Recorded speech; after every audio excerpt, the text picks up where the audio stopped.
a baby. Is that baby Willow?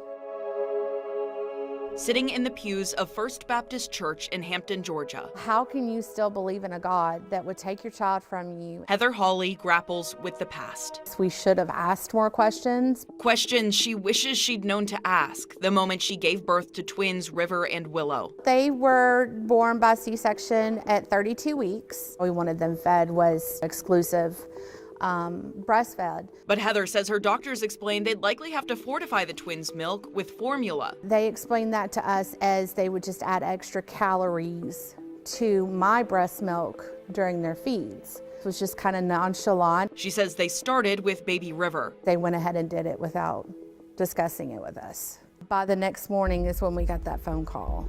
A phone call explaining River had developed necrotizing enterocolitis, or NEC. Her intestinal system was shutting down, rotting, dying. It's a lethal disease. Dr. Ravi Patel is a professor of pediatrics at Emory. About one baby dies of NEC every day. There's a lot of work to try and understand why, and we do know one of the best ways to prevent NEC is by providing breast milk. But in many cases, like Heather's, hospitals still rely on less expensive and more accessible options like cow's milk-based formulas. And despite decades of warnings against it, like when the U.S. Surgeon General wrote in 2011, premature babies who are not breastfed are 138% more likely to develop NEC. The knowledge has been out there for years, and no one has been doing anything about it. Attorney Stephen Reck has led a legal challenge against formula manufacturing giants Abbott and Mead Johnson.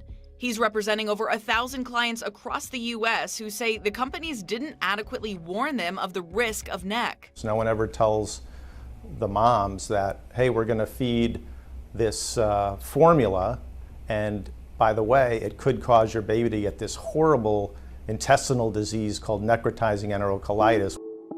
And although Heather doesn't know for sure if the formula caused River to contract NEC, she says she was never warned of any potential risks. Not even when, shortly after River died of NEC, doctors wanted to start her twin sister Willow on the same fortified milk. If they're telling me this is what they have to do to feed her and to keep her alive, I'm like, okay, I don't want to lose my other daughter. Less than 12 hours later, another call. They said that she had started showing the same symptoms as River. What was your reaction getting that phone call? Anger.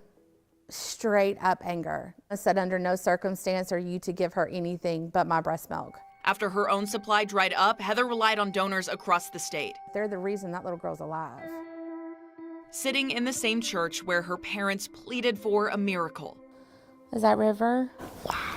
Yeah. Willow, now 4 years old, is proof enough for Heather What happened here? that her prayers were answered. When I look at her, that's all I see. I see that. I see that faith that I had.